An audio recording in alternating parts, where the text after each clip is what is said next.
I know, I'm going to receive a lot of flack for this from the community, from the squad, but ginger ale, Canada Dry, all of the good ones, they don't really actually even have natural ginger in them.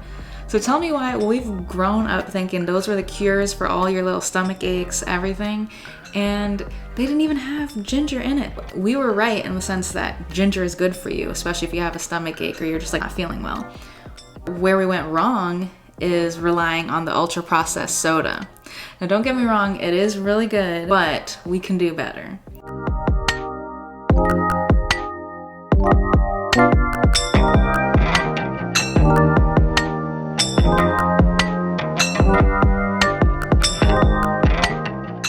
Hi everyone, welcome back for another episode of the WellwithTiff podcast. How's everyone doing today?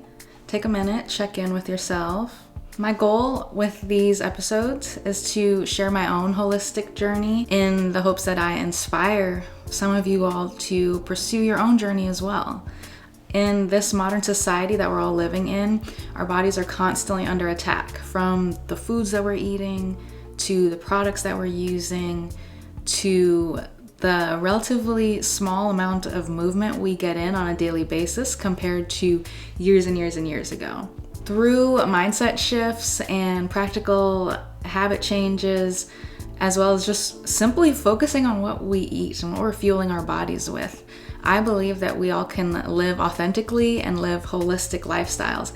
It's not that hard, and it is achievable no matter where you are in your point in life, what your finances look like, what your priorities and responsibilities are. It is achievable for everyone if you prioritize it. That's my inspiration for creating this podcast, is just really to get everyone to see that living a clean and holistic lifestyle is possible.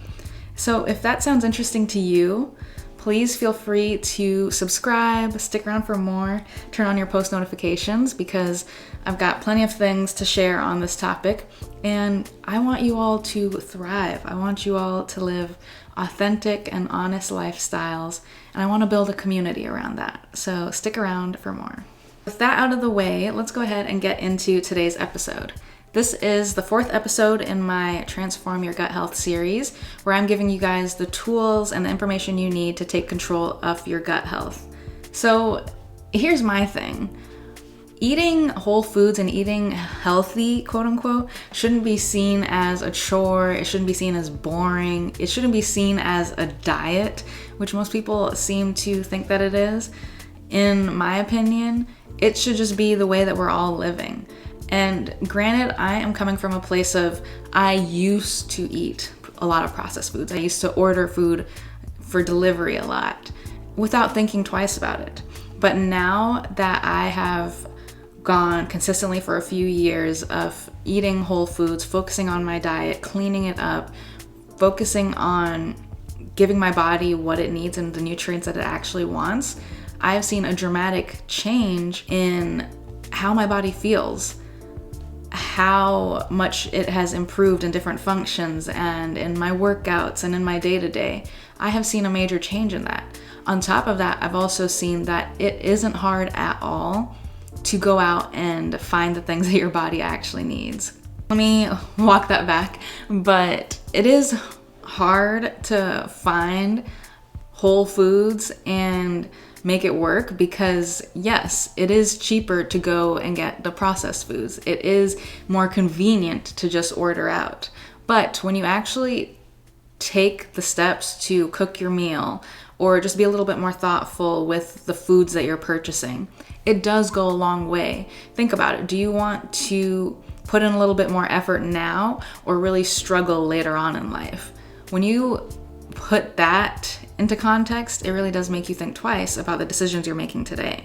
In my opinion, food should be seen as fuel, and it shouldn't be hard to incorporate in your daily lifestyle. It can be made delicious, trust me. I know that's one hurdle that people tend to have a hard time getting over, is all the foods that we're used to eating do taste delicious. They're addicting, and they're meant to be addicting.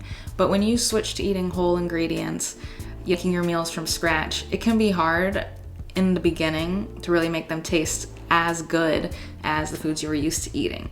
but that's just because your taste buds are adapted to a certain way of eating. When you make that change for, say, a month or two, I promise you'll stop craving all of your bad cravings as often as you were before. And you'll come to realize that whole foods taste delicious when they fuel your body and you feel satiated and you can go on about your day. Now, I promise that I keep saying I will show my own ingredients and my own meals, and I'll take you guys on a what I eat in a week or cook this meal with me type video. That'll come eventually, but for now I want to focus on getting the basics out. And like I said, this particular series is meant to give you guys all the information and the tools you need to start taking care of your own gut health. So for today's episode, we're just going to focus on the foods that you should be eating if you are wanting to start improving your gut health. I have found these foods that I'm going to mention in today's video very helpful for myself and my own gut healing journey. And these are things that can easily be incorporated into your regular meal plans and whatever you guys are eating on a regular basis. You can start incorporating these to help give your gut health the boost that it needs and the nutrients that it needs to thrive and heal relative to this lifestyle that we're all living. We're gonna stop looking at it as it's a diet or you're just eating clean and eating healthy. And we're gonna start looking at it as you are taking care of your body.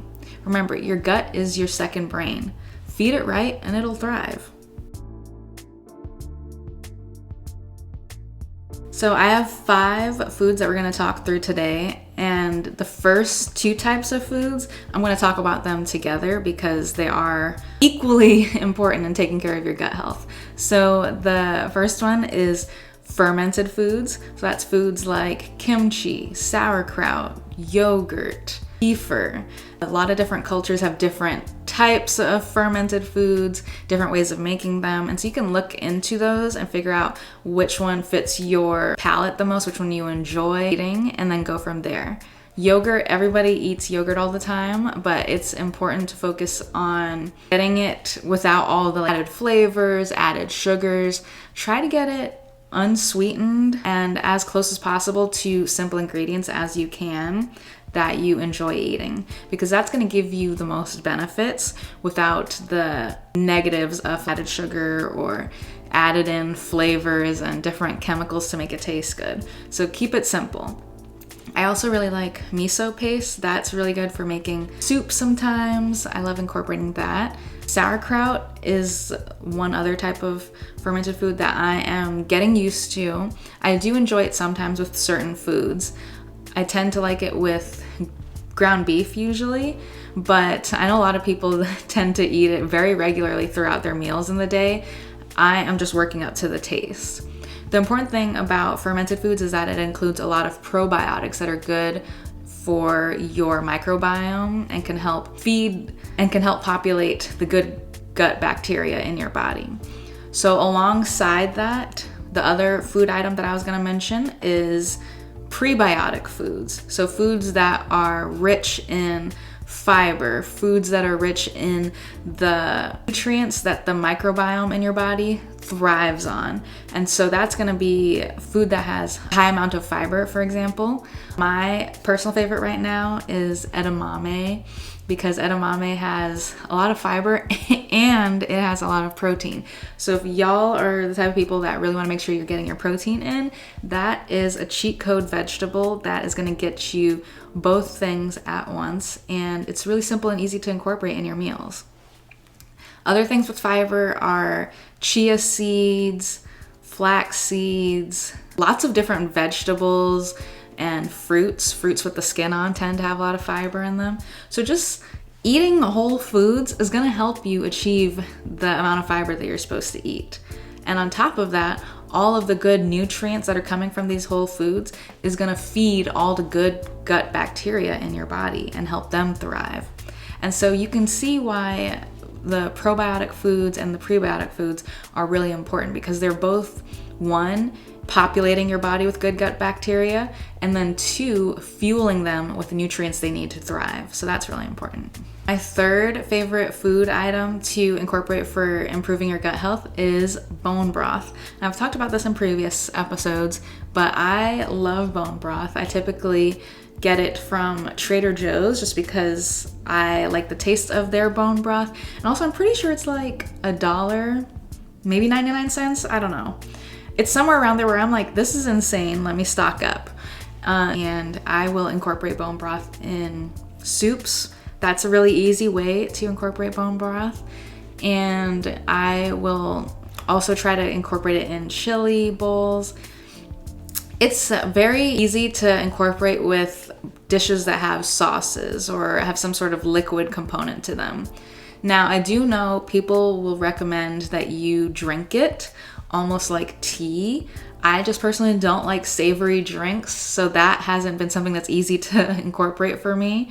But if that's something that you think you'd like to do and it's much easier than cooking, then start drinking bone broth like it's tea. Bone broth is really good because it has a lot of micronutrients, collagen, and that's going to help really boost and support your gut lining. Go to your local grocery store, see if they have bone broth. Don't just look for beef stock or chicken stock or vegetable stock. You want to look for bone broth because on top of all the good micronutrients that it also has a lot of protein, which regular stock doesn't have. So again, you're going to be hitting your protein goals if you try to incorporate this. All right, my fourth food item that is essential to have in your kitchen on a regular basis is ginger. Ginger root, not ginger flavored things, not ginger essence, not natural flavoring ginger, none of that. You want the actual root. And I know, I'm going to receive a lot of flack for this from the community, from the squad, but ginger ale, Canada Dry, all of the good ones, they don't really actually even have natural ginger in them. So tell me why. Well, we've grown up thinking those were the cures for all your little stomach aches, everything, and they didn't even have ginger in it. Ginger is an anti-inflammatory. It is actually really good for your gut health. So we were right in the sense that ginger is good for you, especially if you have a stomach ache or you're just like not feeling well. Where we went wrong is relying on the ultra processed soda. Now don't get me wrong, it is really good, but we can do better. I think one day, hear me out, one day, I do want to try to make my own ginger ale from scratch. So we'll see, maybe I'll trial that out in a future episode. But what I do use instead of Canada Dry and your other typical ginger ale sodas is I make ginger tea from scratch. And it's so simple. All you have to do is chop up the ginger, boil it in water for a little while, and voila, you have ginger tea. And the natural ingredients are going to be so much more beneficial for your body than the chemicals that are in ginger ale. So consider that. Don't hate me, squad, but it is the truth. It is at the end of the day. All right, and the last thing is sourdough bread. So I am technically gluten-free, or at least I'm trying to be as much as possible. I don't necessarily have an allergy. It's more of a preference because my body is sensitive to gluten. So I don't always have sourdough just because of my fear of gluten. But sourdough bread is actually one of the few breads that has a low amount of gluten. And so if you are gluten sensitive or you can tolerate gluten, you can have this type of bread because it has a very, very low amount of gluten. Sourdough bread actually has a lot of prebiotics in it because of its fermentation process. So remember what I said earlier in this video? Prebiotics are really important for fueling the good gut bacteria in your body. And so sourdough bread is actually helping you with that, in addition to having a low amount of gluten in it. So if you are someone that loves eating bread, try out sourdough bread if you haven't already. The last thing I wanted to focus on in this video is tips for incorporating all these foods that I mentioned into your weekly meal plans, as well as just general tips for improving your gut health as it relates to food. So I mentioned earlier soups. Soups are a really easy way to incorporate whole ingredients into your diet, and especially if you make the base with bone broth, you're gonna get additional protein in that per serving, and that's just gonna help fill you up, keep you satiated. Because for me, I have always been on the fence about soups because I never felt like they were filling until I started using bone broth as the base.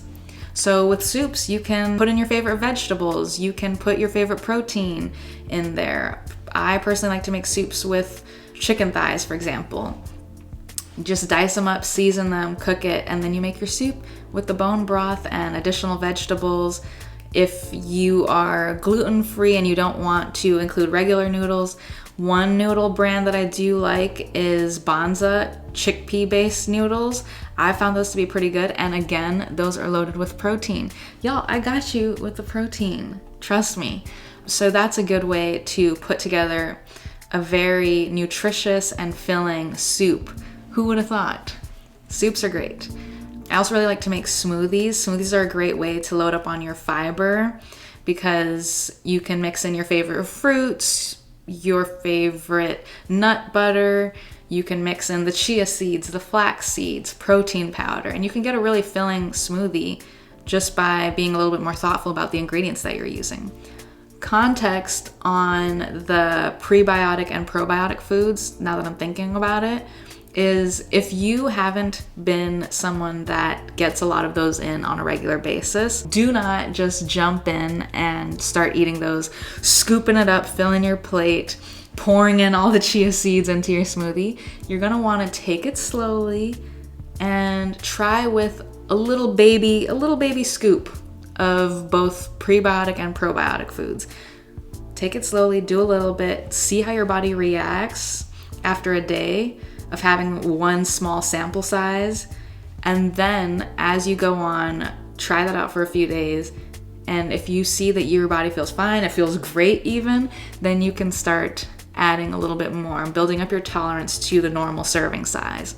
I say that because if your body's not used to it and you just dump in all the good stuff, you probably aren't gonna feel good. I did that one time with chia seeds. I was seeing all over Pinterest and all over Instagram, chia seed pudding is delicious. It's a great way to start your morning and have for breakfast. So I was like, oh, let me try that out. Loaded it up with chia seeds. I felt absolutely terrible by midday because it was too much for my gut to handle it. My gut had not seen that much fiber in one sitting. So you just want to take it simple, start small, and then work your way up. That's a huge pro tip for your fermented foods, your probiotics, and then for your prebiotic type foods that are rich in fiber. Just take it slow and take it easy. So my other tip is the importance of diversifying your plate and making sure that you can see the rainbow when you're eating.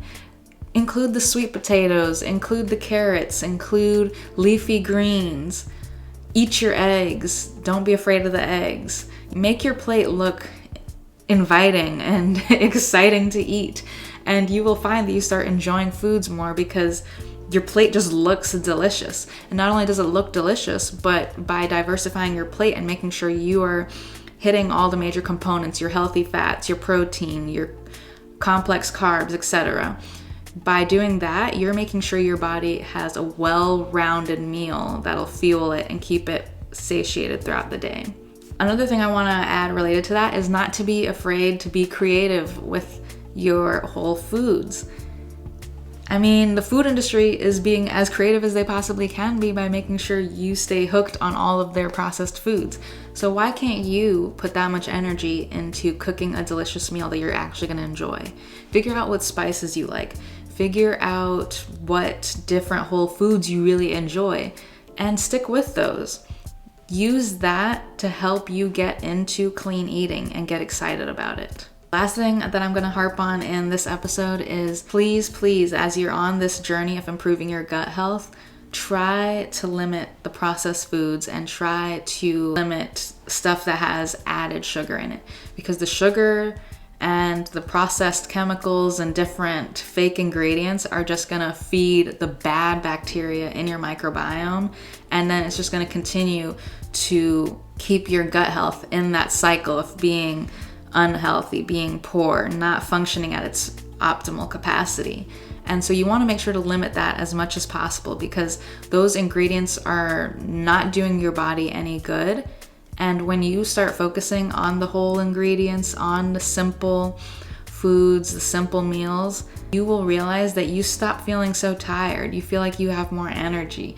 You feel like you get full off of a simple plate rather than loading up your plate with all kinds of things. And you're gonna feel good, I promise you. It takes a little while to get used to, just because of what we are already used to.